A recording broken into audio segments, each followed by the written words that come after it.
France under Louis XIV and Louis XV. Basic information on Louis XIV. He had the longest reign of any monarch in a major European country, a total of 72 years. He was known as Louis the Great and was also known as the Sun King. He had a very aggressive foreign policy as well as being highly imperialistic. Louis XIV's youth. He was born September 5, 1638, and was the first child of Louis XIII and Anne of Austria. He was the king and ruled from 1643, at the age of 4, to his death in 1715. He was neglected as a child and almost drowned in a pond. He was also a master fencer. Louis XIV and religion. Louis XIV was declared the most Christian king by the Pope.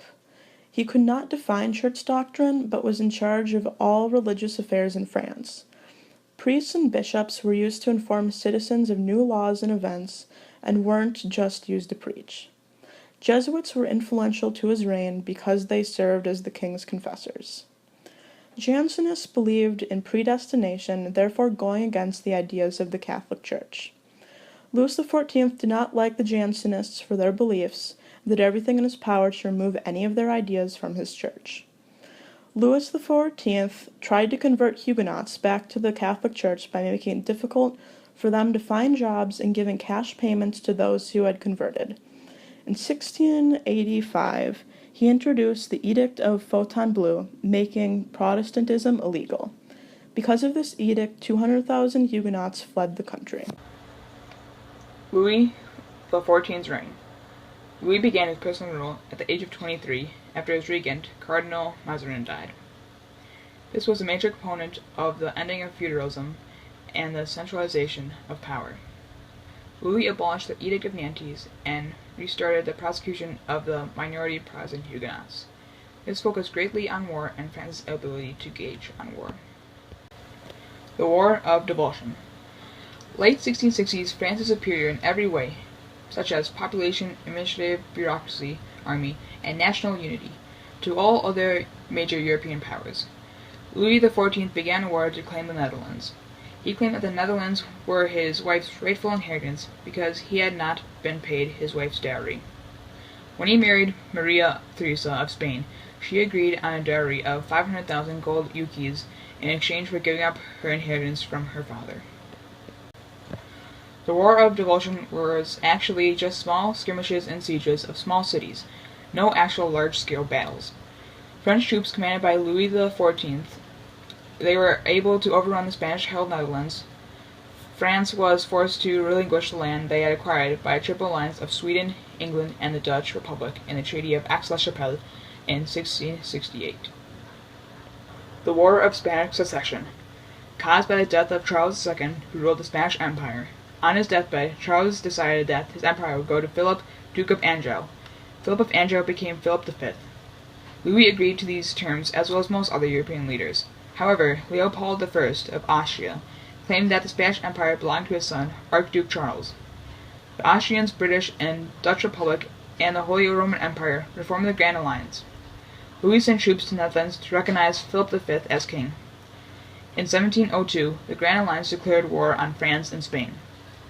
France had secured Bavaria, Portugal, and Savoy as allies with the Franco-Spanish. At the end of the war, the French began to win. The Allies were pushed out of central Spain. In 1713, the Treaty of Utrecht was signed between Louis, Anne of Great Britain, and the Dutch. In 1714, the Emperor of the Holy Roman Empire made peace with the French in the treaties of Rastatt and Baden. Initially, the Allies proved that the French were invincible, with the joint talent of the Duke of Marlborough and Prince Eugene of Savoy. With the defeat of the Franco-Spanish ally, Bavaria, and the taking of Spanish Netherlands, though France faced invasions, its willpower and unity remained intact, and at the same time, the Tories came to power in Britain and vowed to end the war. The British and Dutch made peace with French and her allies in 1713 with the Treaty of Utrecht. The Allies were pushed out of central Spain. In 1714, the Emperor of the Holy Roman Empire made peace with French in the treaties of Rastatt and Baden. The Treaty of Utrecht resulted in the end of the war and recognized Philip V as King of Spain, but Philip was forced to renounce any French lines of succession he had. To sum this all up, Louis XIV created an absolute monarchy in France that endured until the French Revolution. He revoked the Edict of Nantes, which rekindled the persecution of Protestants through either forced emigration, and this ultimately resulted in the virtual elimination of the French Protestants. He also consolidated French law into a single code, as well as reforming the taxation system. Under his rule, French power and influence peaked. After Louis died, France had lost some of its power, but it was still a force to be reckoned with and a major European power. France had the largest population, but was heavily indebted from costly wars. French resources had been drained, but this was true with many other European powers. Louis XV was born on February 15, 1710, to the Duke of Burgundy and Marie Adelaide of Savoy. In 1715, he succeeded his grandfather Louis XIV at the age of 5. Known as Louis the Beloved, he was loved at first by his subjects, but they later despised him. He is best known for discrediting the monarchy and helping to increase French debts, which helped to start the French Revolution. Louis XV was the third son of his family, and in his early years he developed a passion for science which stayed with him throughout his rule.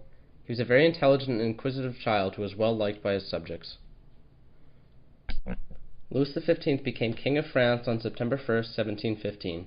He ruled under the guidance of his uncle and regent, the Duke of Orleans. While the Duke ruled, he turned to John Law for financial advice. Law recommended that they invest in paper money, and the Duke invested in the Bank of Mississippi. However, the bank went under after not being able to trade paper money for gold, and Law fled the country as a wanted man.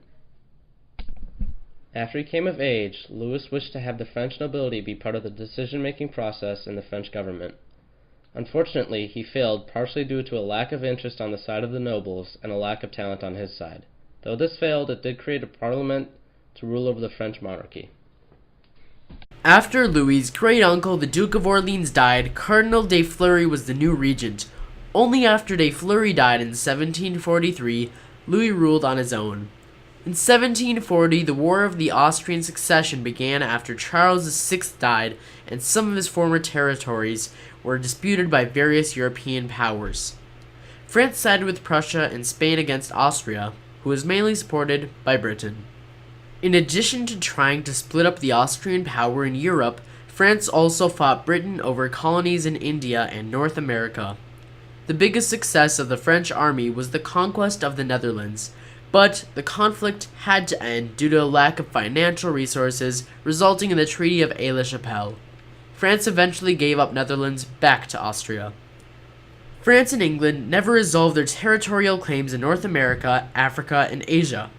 Prussia and Austria had their own territorial conflicts in Europe. This led to another war known as the Seven-Year War, which broke out in 1754. This was a truly global war, with most European powers involved. Britain was allied with Prussia, and France sided with Austria and Spain. This war is also known as the French Indian War because Native Americans fought in all Northern American battles, usually on the French side. The French were expelled from Canada, and they were defeated in India. This was a very unpopular war for Louis because the war was a big burden on France. Because of all the defeats, an attempt on Louis's life was made, but he survived. The French had so many grievances against England because of the Seven-Year War, they supported the Patriots during the American Revolution several years later. Towards the end of his reign, Louis was able to capture Lorraine in 1766 and the island of Corsica in 1768. In the 60s, Duc de Choiseul tried to restore the economy and introduce reform to the French government. However, Louis was unwilling to make changes, and the French economy could not completely recover from all of the losses. At the age of 64, Louis XV died from a severe case of smallpox. Louis is criticized for weakening the overall power of France, depleting the treasury, and making situations so horrible for common people that his actions are thought to have resulted in the French Revolution. Most conflicts that he fought were pointless and could have been avoided had he tried diplomacy instead. Additionally, during his reign, there were constant disputes between the court and parliament as well as religious conflicts. He resisted change and will never be viewed in a positive light.